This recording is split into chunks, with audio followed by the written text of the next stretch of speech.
Selamat datang kembali di channel Misteri Official. Jangan lupa subscribe, like, tonton hingga akhir agar tidak sesat.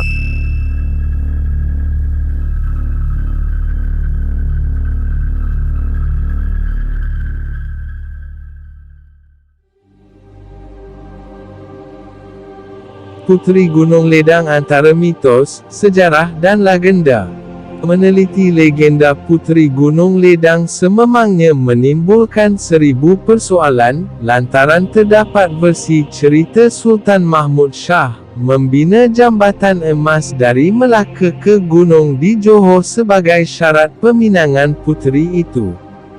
Akan tetapi, sehingga kini, jambatan kira-kira 40 km itu masih gagal ditemui sekaligus menyebabkan ramai pihak sangsi akan kesahihan kisah masyhur berkenaan. Cerita Puteri Gunung Ledang sememangnya terkenal dan dicatatkan dalam kitab Melayu lama, antaranya Salalatus Salatin atau Sejarah Melayu, dan Hikayat Hang Tuah selain diperturunkan secara lisan daripada generasi lama ke generasi baharu.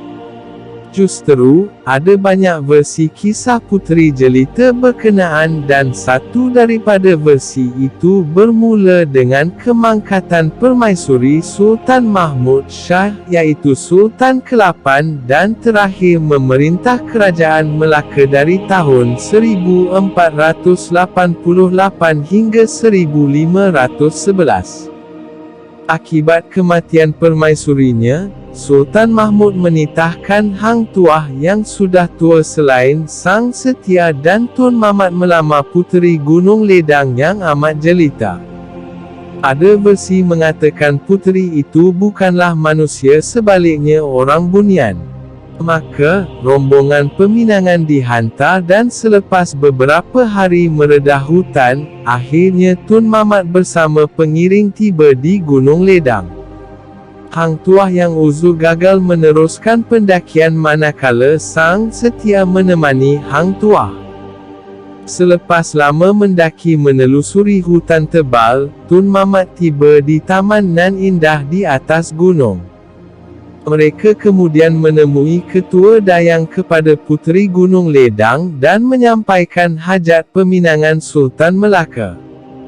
Selepas lama menunggu jawapan, akhirnya datang seorang nenek bongkok menyampaikan syarat 7 hantaran Puteri Gunung Ledang iaitu 1. Jambatan emas dari Istana Melaka hingga ke puncak Gunung Ledang.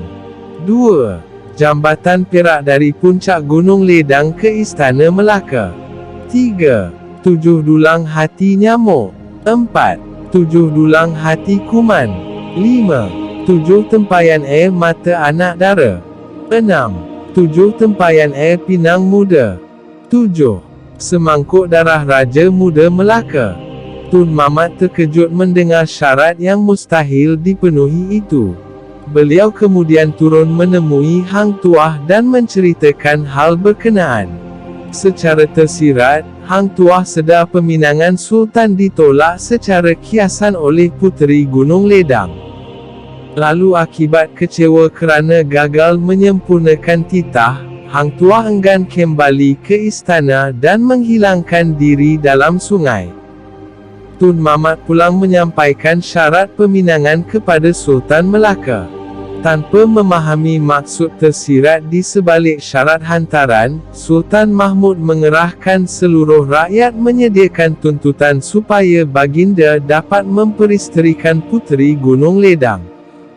Keadaan dalam negara menjadi kacau bilau apabila rakyat dikerah membina jambatan emas dan perak sehingga seluruh emas dan perak milik kerajaan dilebur.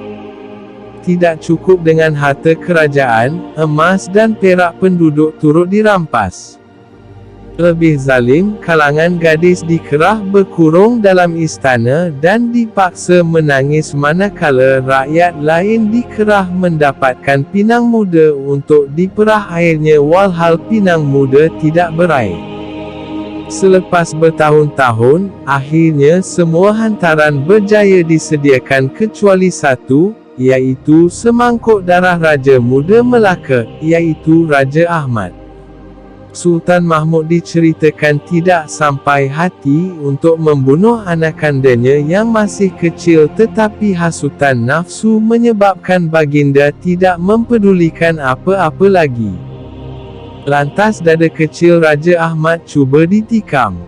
Bagaimanapun, ketika keris hampir menembusi dada kanak-kanak itu, tiba-tiba Puteri Gunung Ledang menjelma di hadapan Sultan. Puteri itu menzahirkan kekecewaannya terhadap Sultan Mahmud yang sanggup menindas rakyat dan menumpahkan darah zuriatnya sendiri kerana tergila-gilakan wanita yang tidak pernah dikenali. Puteri Gunung Ledang menjelaskan beliau menolak pinangan Sultan Mahmud dan rentetan kejadian itu akhirnya menginsafkan baginda. Pelbagai versi cerita, sehingga kini, ramai pihak tertanya-tanya di manakah letaknya jambatan emas dan perak yang kononnya sudah dibina. Melewati masa, tiada kesan tinggalan jambatan ditemui melainkan dalam kisah legenda semata-mata. Menerusi laman sesawang informasi Wikipedia, tertera maklumat pihak tertentu percaya jambatan emas dan perak itu wujud tetapi tertimbus di bawah tanah. Wikipedia turut memaparkan versi lain kisah berkenaan, antaranya Puteri Gunung Ledang tidak pernah mengemukakan 7 syarat hantaran, tetapi syarat itu direka Tun Mamat dan Hang Tuah dengan harapan Sultan Mahmud faham peminangannya ditolak. Ada juga versi mengatakan Sultan Mahmud gagal menunaikan semua syarat pelik itu sekaligus menjelaskan jambatan itu tidak pernah dibina. Selain itu, satu lagi misteri dalam legenda Puteri Gunung Ledang ialah identiti sebenar wanita berkenaan. Ada juga cerita disebarkan kononnya Puteri Gunung Ledang bukanlah manusia tetapi Ratu Bunyan, jin atau makhluk kayangan. Bagaimanapun, ada juga pihak dan pengkaji yakin Puteri Gunung Ledang adalah manusia, iaitu puteri raja dari Jawa.